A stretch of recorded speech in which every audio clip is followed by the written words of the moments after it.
Emily, there's something we need to discuss. It's urgent. I looked up from the dinner I was preparing, sensing the weight in Jacob's voice. What is it, Jacob? You look distressed. He took a deep breath, his eyes avoiding mine. It's about Dad's business. It's collapsing, Emily. He's in deep financial trouble. My heart sank. Frank Harmon's real estate empire had always seemed rock solid, giving Jacob and me the financial comfort we enjoyed. How bad is it? I asked, my voice almost a whisper. Bad, very bad. He's accumulated significant debts, and there's no easy way out, Jacob explained, finally locking eyes with me. We need to do something. I put down the knife, my mind racing. What are you saying, Jacob? What can we possibly do? Jacob hesitated, then said, I need you to consider using your late grandparents' house in Massachusetts as collateral for a loan. I felt a cold rush of disbelief. Before I could form words, he added, Your grandma's house is just sitting empty. What difference does it make? The knife clattered to the counter. Jacob, that's my family's heritage, my grandparents' legacy. How can you ask me to do this? Emily, it's a house. My father's business, our future, is at stake here. You know how hard it is to build something from scratch. This is our chance to help him rebuild, Jacob argued, his voice rising. You have no idea what that house means to me, to my family. It's not just a property, it's our history, I responded, my voice shaking with anger and hurt. You're asking too much. Jacob's face hardened. I knew you'd react like this. You always cling to the past. A silence thick as fog settled between us. I couldn't believe it. 8 years of marriage, and he reduced my family's heritage to a mere thing, standing in the way of his father's failed ventures. Was this how little he thought of my feelings? Please, Emily, Jacob implored. Just think about it. This could save everything. I turned away, staring at the dinner now utterly forgotten. I need time, Jacob. I can't make this decision right now. He nodded, though his face was clouded with frustration. He left the kitchen without another word, leaving me alone with my swirling thoughts and a growing sense of unease. In the silence of our apartment, memories of my grandparents flooded back. I saw their smiles, their laughter, the warmth of that old house. The thought of losing it was unbearable. As I stood there, a realization dawned on me. Jacob's urgent plea had unveiled a layer of him I had never seen before. A man willing to sacrifice my family's legacy for his own gains. A chill of doubt settled in my heart. This storm was far from over, and I wasn't sure our marriage could survive the brewing tempest. Your grandma's house is just sitting empty. What difference does it make? The words echoed in my ears long after Jacob left the kitchen. I couldn't shake the anger and sadness his request had stirred in me. That night, sleep was elusive. Memories of my grandparents filtered through the darkness, Christmas mornings, summer picnics, and the love that filled every room of that house in Massachusetts. The next morning, I found Jacob at the breakfast table, sipping coffee.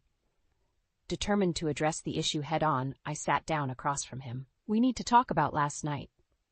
Jacob looked up, barely concealing his annoyance. What's there to talk about, Emily? We need the house. It's simple. It's not simple. You know how much that house means to me, to my entire family. It's not just about bricks and mortar. He put down his coffee mug with a loud clink. You're being sentimental. That's not practical. We need to act quickly if we want to save Dad's business. Anger bubbled up inside me. Act quickly?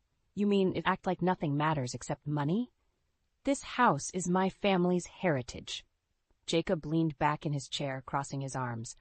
You always were too attached to things that don't matter. Sentimentality doesn't pay the bills. Is that what you think this is about? Money? My voice trembled with frustration. I can't believe this is happening. Jacob's face hardened. It's reality, Emily.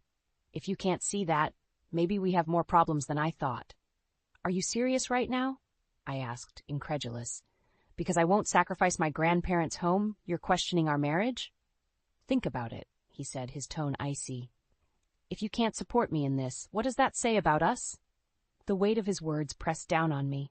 Jacob wasn't just asking for help, he was dismissing the very heart of what made me who I was. Suddenly, the doubts I had felt last night crystallized into sharp clarity. This wasn't just about a house. It was about respect and understanding, or the lack thereof.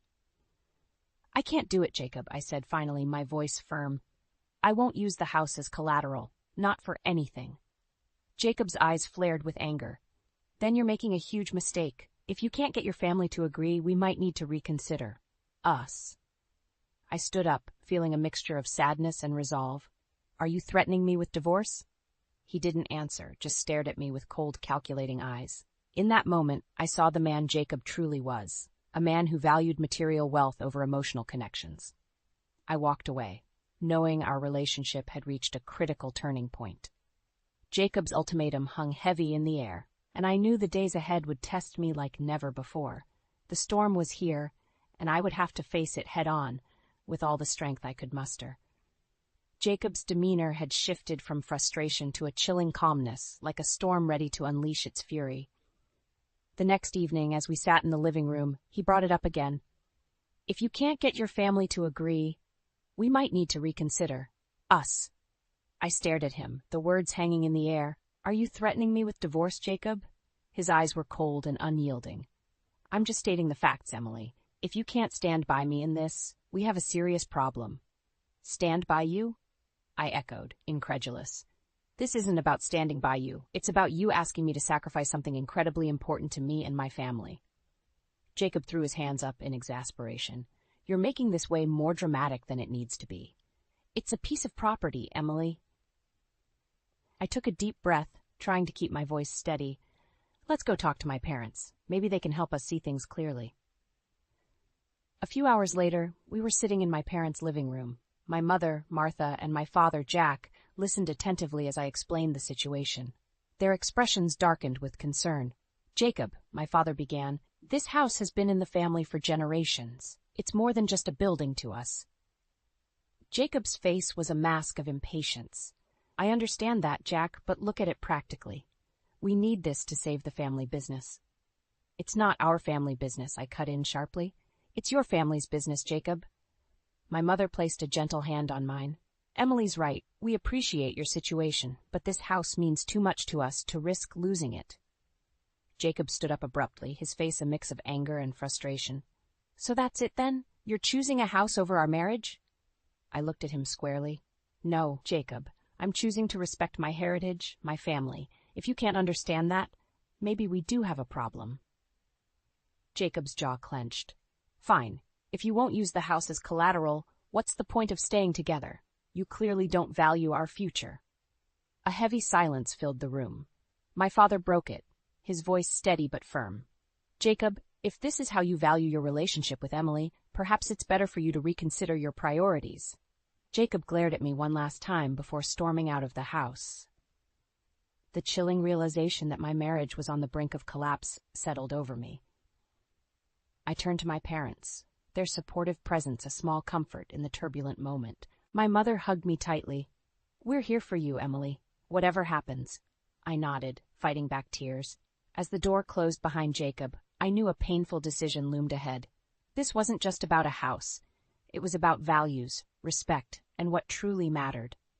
I returned to our apartment late after meeting my parents, finding Jacob pacing the living room, clearly agitated. Sign these divorce papers, then, he said, thrusting a stack of documents toward me. I stared at the papers, frozen in disbelief. If that's how little you value us, it's best we end this now, I said, my voice trembling but steady. Little value? Jacob scoffed. I put everything into this marriage, but when it comes down to one decision, you choose a house over me, over us. It's not just a house, Jacob. It's everything my grandparents worked for, everything they stood for, I replied. You expect me to throw it all away because you can't find another solution? He crossed his arms, his face hard as stone. You're being selfish, Emily. This isn't just about you. It's about saving my father's company, our future. Your future, I corrected. You didn't even consider how this affects me or my family. You're impossible, he grunted. This is why I... Never mind. Never mind what? I pressed, my frustration boiling over. Forget it, he dismissed, turning away. No, Jacob, say it, I demanded, stepping closer. What were you going to say? He turned back, eyes blazing. This is why I always wondered if marrying you was the right choice. You're too stuck in your ways, always clinging to the past. His words hit me like a ton of bricks. I felt a mix of anger and heartbreak. Well, maybe it's time you found someone who doesn't care about family traditions and heritage, I retorted, my voice choking on unshed tears. Jacob's expression softened momentarily, but it was only a flicker before the cold mask returned. Maybe you're right. It was the death blow to our relationship, the final nail in the coffin. I took a deep breath, steeling myself for what came next. Fine, Jacob. If that's really how you feel, let's do it. I picked up the pen and signed the divorce papers, each stroke of ink feeling like a slash against my heart. When I was done, I pushed the papers back to him. There, it's over. Jacob took the papers, an unreadable expression in his eyes. You'll regret this, Emily. You'll see that I was right. Maybe, I replied, trying to keep my voice steady, but not as much as I'd regret losing everything my grandparents stood for. Goodbye, Jacob. I turned and walked out of the apartment, taking only a suitcase with me. I felt a mixture of relief and sadness weigh on me as I closed the door behind me. I made my way to Harper's place, my close friend who had always been there for me. She opened the door, taking one look at me before pulling me into a tight embrace. You're going to be okay, Emily. You're stronger than you think. Thank you, Harper, I said, tears finally spilling over. Thank you for being here. As I settled into the spare room, I knew one thing for certain. Though my marriage had ended, this was the beginning of a new chapter in my life, and for that, I was oddly grateful. Harper welcomed me with open arms, offering the solace I desperately needed. Over the following weeks, her apartment became my sanctuary as I adjusted to this major life shift. One evening, as we shared a bottle of wine, I felt ready to share my plans. I need a new direction, Harper. This job, this city. It's my fresh start. She nodded, pouring more wine into our glasses. You've always been stronger than you give yourself credit for. What's the next step? I've decided to move back to Massachusetts, I said, the words both daunting and liberating. I'll work remotely as a consultant for the marketing firm I've been with, and I want to renovate my grandparents' house. Harper's eyes lit up. That sounds amazing, Emily. A fresh start and a meaningful project. I know you'll make that house a home again. The next few days were a whirlwind of packing and tying up loose ends at work. Saying my goodbyes to Harper was bittersweet, but I knew this move was necessary for my healing and growth. Soon, I found myself on a flight back to Massachusetts, driven by a renewed sense of purpose. Once settled into the old, creaky house, I reconnected with Daniel, an old friend who had always been kind and supportive. He came over the first weekend to help with the renovations. This place has so much character, Daniel said, looking around the living room. I can see why it means so much to you. Thanks, Daniel. It's a labor of love. I want to restore it to its former glory. As we began painting and repairing, we fell into an easy rhythm, working and reminiscing about our shared past. One day, during a break, Daniel broached the topic of my marriage. I heard about you and Jacob, he said gently. I'm sorry things turned out that way. I sighed, wiping paint from my hands. It was tough, but it revealed a lot. I realized how much he didn't value what truly mattered to me. Daniel nodded thoughtfully. It's his loss, really. You're strong, intelligent, and caring. You'll come out of this even stronger. Smiling, I felt a warmth spread through me. Thank you, Daniel. Your support means a lot.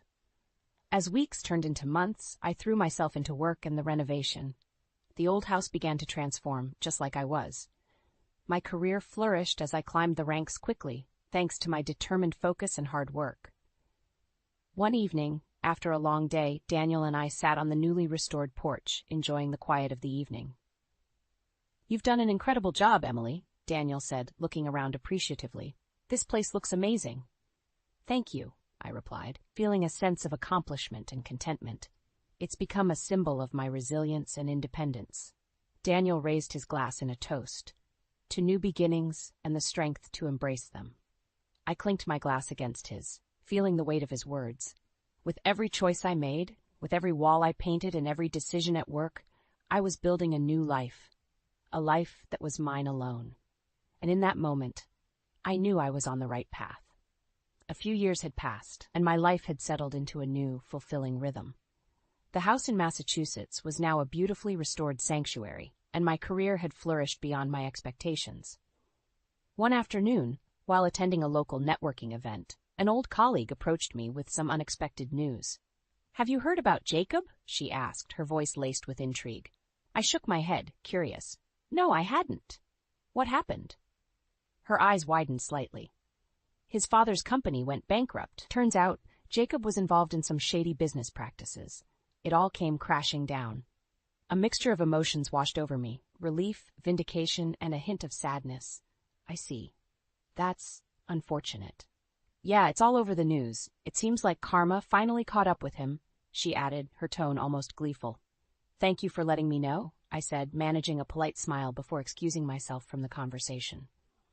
That evening, as I sat on the porch with Daniel, the tranquility of the night contrasted sharply with the turmoil of my thoughts. I shared the news with him, and his reaction was immediate. Wow, that's intense, Daniel said, shaking his head. I never imagined Jacob would fall so hard. It's strange, I admitted. I don't feel happy about it. Just relieved? Maybe that's not the right word. Daniel looked at me thoughtfully. I think it's perfectly normal to feel that way. You stood your ground and you were right to do so. Now, you can move on with even more certainty. I nodded, feeling a sense of closure settle over me. The news about Jacob's downfall was a stark reminder of the choices we make and their consequences.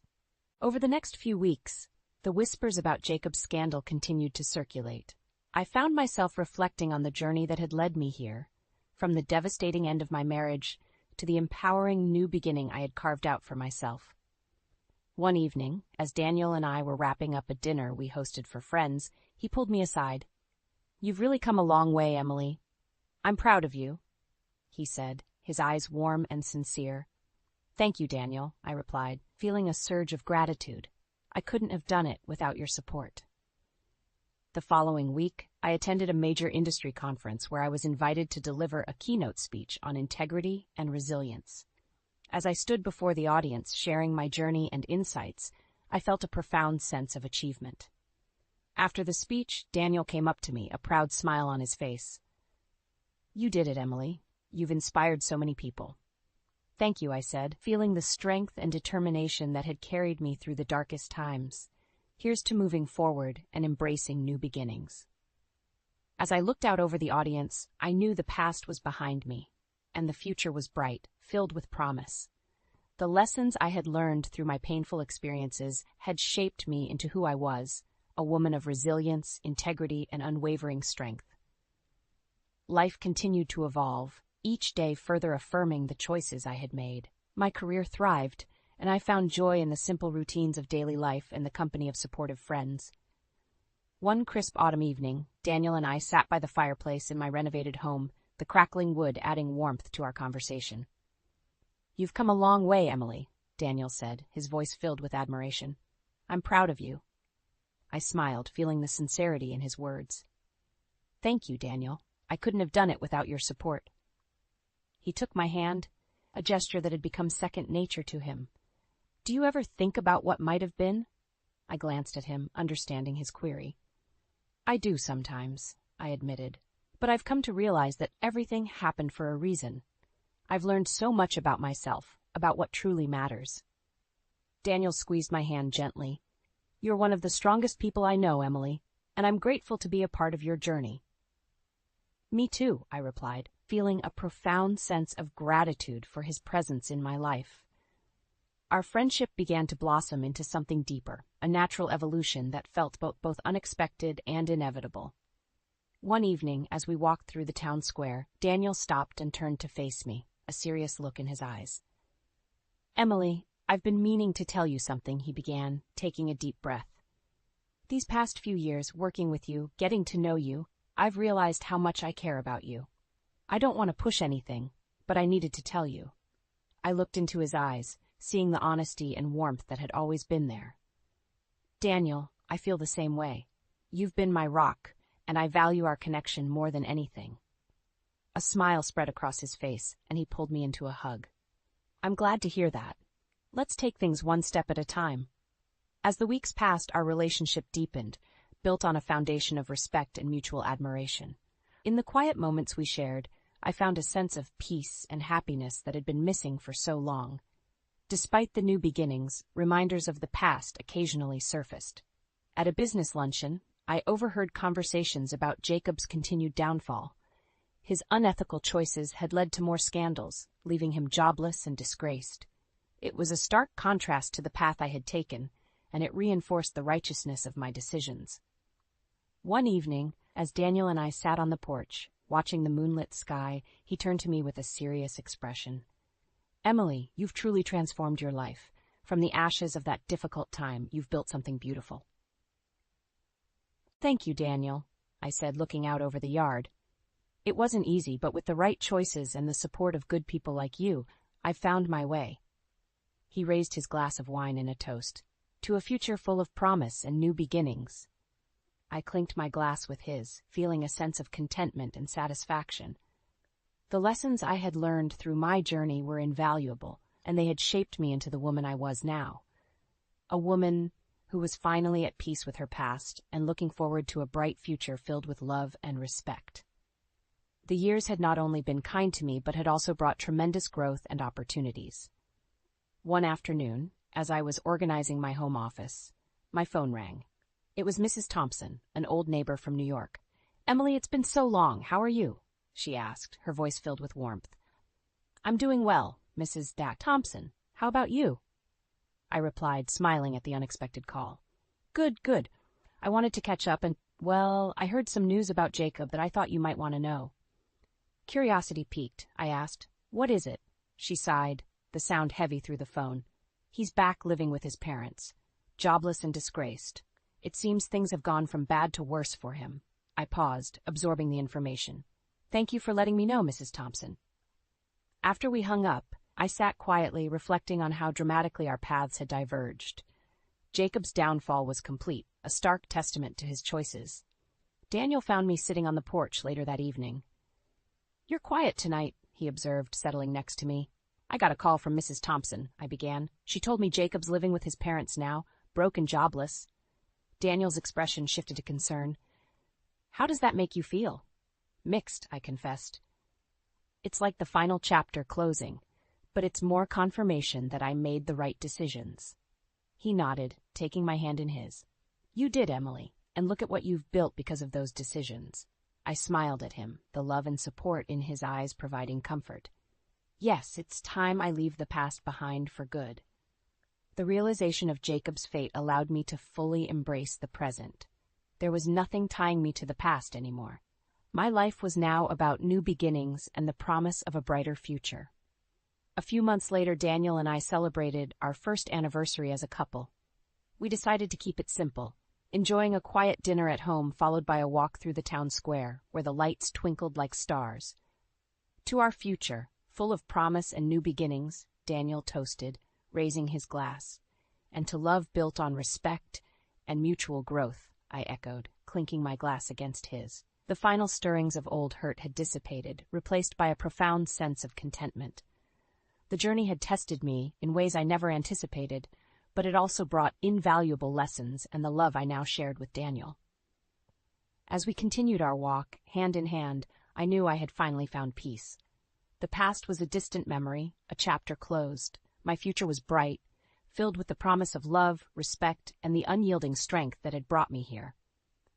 In that moment, I felt a deep sense of closure and gratitude. Life had come full circle, bringing me back to what truly mattered, and I was ready to embrace every moment of it.